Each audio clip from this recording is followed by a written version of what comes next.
respect the government of America as a government, but I only worship God.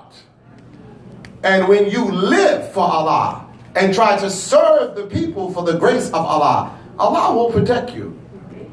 I had so many people tell me that I was supposed to be dead and they was going to kill me. I had brothers living with me that was supposed to kill me. I'm still here. I even took them with me. I paid all their plane tickets and moved them in my house in Florida.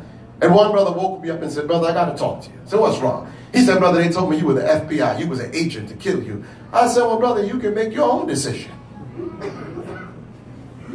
You want to go to hell? Because God will get you. Trust me. If you want to lose your soul being a fool, listening to the voice of Satan, you go ahead and do it. And I'm still here. I see Muslims sometimes say, brother, you Abdul Malik, they didn't lock you up yet? They're going to lock you up first. They ain't going to lock me up first. They're going to lock you up first. I don't need nobody to spy on me. They hear everything I say. I make it plain. I know Muslims who haven't done anything. They had their homes raided, their bank accounts frozen. They say, well, brother, they're not going to mess with us. We're doctors. You keep believing that. I used to tell brothers how racist America was and her policy towards the indigenous Native Americans, the Latino and the black community, and how America was oppressive to the very liberation of women. Women in America are not free. They take you around the world talking about, look, they got sex trafficking of kids in Afghanistan. Oh, shame. Look what these people are doing. You got sex trades right here in New York City, baby. What do you think a strip club is? It's a sex trade business. What do you think escort service is? It's a sex trade business. The biggest sex traders in the world is the American people. No one travels more around the world in pursuit of child pedophilia than the white man of America. That's a fact you can't deny. And now black men have become sickened.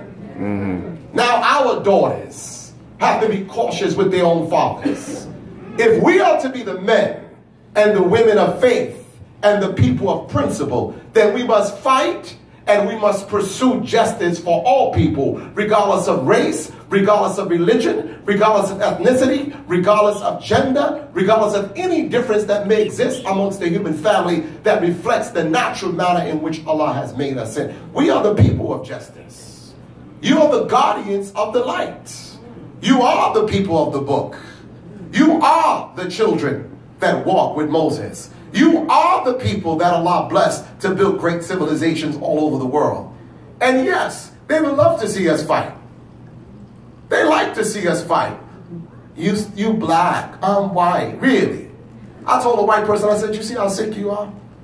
Do you realize it's almost 450 years in America we still talking about color? You know why? Because racism is a spiritual disease. What did Satan say when Allah created Adam? And he wouldn't bow down. He said, I'm better. Well, guess what? White supremacy is a devil mindset. It's not devil because it's white. It's devil because it's evil. And whether it comes in black or white doesn't make a difference. Dr. King represented something great for America. He gave America hope. If America would listen to the wisdom of Dr. King, calling America to be true to the covenants and that which he has written. We hold these truths to be self-evident, that all men and women are created equal and endowed by their creator with certain inalienable rights, and amongst those is life, liberty, and the pursuit of happiness. But guess what? That's an old document. Not old in time, it's a late document. Because Allah said, Bismillah ar-Rahman ar-Rahim, Ya ayyuhan nas inna khalaqnakum min dhakarin wa untha wa ja'alnakum shu'uban wa qabaila li ta'arafu inna akramakum inda Allahi atqakum. Allah said more than 1438 years ago, O people, I've made you into nations and into tribes. And this is what I'm going to close out with. That you may know yourself. That's the problem with most Muslims in America. In the African-American Muslim community. The world think you crazy. Because you want to be everybody but yourself. We've lost our language. We've lost our culture. We've lost our history. We've lost everything about us. But we didn't lose it because we couldn't find it. You lost it because the enemy took it from you. So when I go into the UN, I don't go in there like a nigga. I tell them, listen, I'm not no nigga.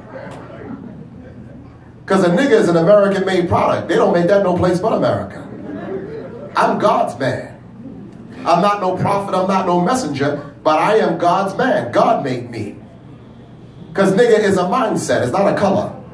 Because the first nigga is a white man, it's his idea. So I tell white people that I'm not an African American unless I call you a European American. They say, no, I'm not no European American. Well, what are you? I'm an American. Well, guess what? I'm an American. Hello. And this is my land, my country, and there will be a reflection of the Islamic Muslim experience that will reflect the beauty and the majesty of Islam and the entire Muslim community as a whole. You have to respect when you see Muslims who know they're from Bangladesh, or they're from Pakistan, or they're from Somalia, or they're from Afghanistan, or they're from Pakistan, or they're from Nigeria, or they're from Sudan. You have to respect people who know something about themselves, because you can't be nobody but you. Everyone else is taken. So the greatness of the Muslim community in America evolves around our ability to stand up for justice for all people. I don't want justice for black people.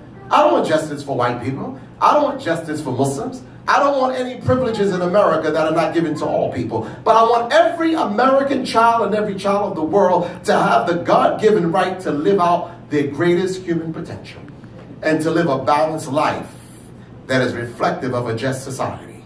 That's colorblind. So I want you to think about this for your children. And I'm done.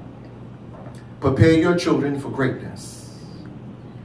Stop thinking like a slave. Stop acting like a slave. Stop waiting like a slave. Because God is not coming out the sky to do nothing for you that he gave you the power to do for yourself. You have the power to call Pharaoh out.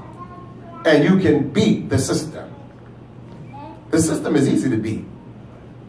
All you got to do is walk with God. He's going to do the rest for you. It's not, politics won't free you. Money won't free you. Black people in America got plenty of money, but we spend it foolishly. They call money in the hands of black America liquid cash, because you don't even hold it long enough for it to become something solid and meaningful. You just throw it away. But Dr. King and Malcolm were two men, born of one experience, the quest for justice, to make America a better place for all people.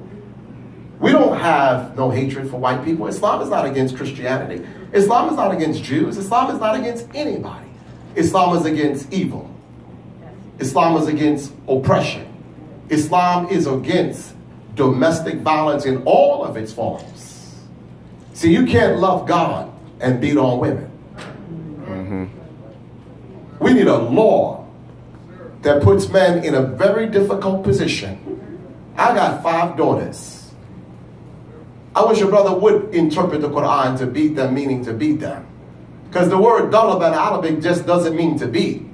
It also means to give a better example of.